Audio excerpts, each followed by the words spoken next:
बिस्मिल्लाहिर्रहमानिर्रहीम। Dear students, how are you. आज हमने बीए के लेक्चर्स का बाकायदा आगाज़ किया है और आज के इस पहले लेक्चर में हम लोगों ने मुख्तलिफ़ किस्म के पेपर्स को सॉल्व करना है, जिसमें हमने आज पहला जो पेपर सॉल्व करने जा रहे हैं वो है BA BSc first annual exam 2019 का जो लेटेस्ट पेपर है उसका सॉल्व करने शुरू करेंगे आज से। आज का हमारा पहला लेक्चर है, इसमें हम लोगों ने जो है क्वेश्चन नंबर 1 उसको सॉल्व करना है। इसमें है क्वेश्चन नंबर 1 है explain with the reference to the context any three of the following. जब आप पेपर को देखेंगे तो उसमें आपको ये क्वेश्चन नज़र बाकायदा तौर पर आ जाएगा और इसको आज हमने सॉल्व करना है। इसमें जो है पार्ट ए है, ये है कि I will drain long draught of white as a purgation.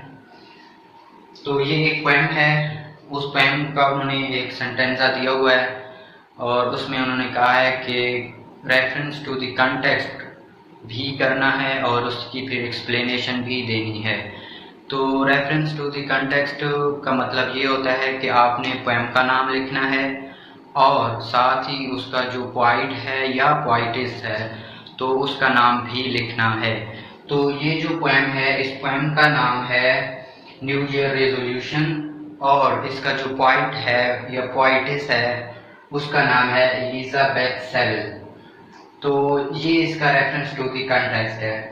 तो इसमें बाकायदा तौर पर इसके आंसर में आपको हेडिंग देने की कोई ज़रूरत नहीं, रेफरेंस टू द कंटेक्स्ट की हेडिंग नहीं देनी।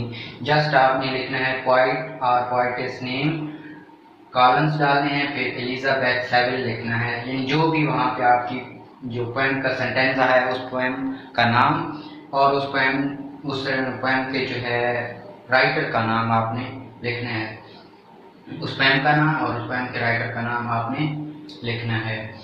तो अब हमने इसकी एक्सप्लेनेशन करनी है, तो चलिए एक्सप्लेनेशन करते हैं। जी, तो स्टूडेंट सामने क्या करना है, एक्सप्लेनेशन इस वक्त आपके सामने है। As the title suggested, the poem is about making resolutions. At the start of the new year, we make new decisions. We decide to be better people during the coming year. In this poem, the poetess tells us of her resolutions. In this stanza, she will say that as the new year starts, she will sit quietly for long hours. She will judge her thoughts, feelings and emotions.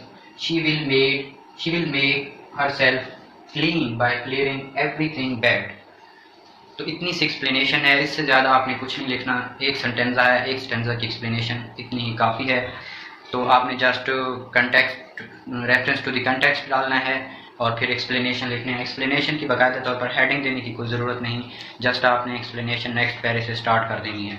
क्योंकि ये 6 number का एक para दिया हुआ था कि 6 number का question है, एक पार्ट इसका, तो आपने इतनी ही लिखनी, इससे ज़्यादा लिखने का कोई वो मकसद ज़रूरत नहीं है, वो जस्ट आपका वेस्ट होगा, टाइम वेस्ट होगा।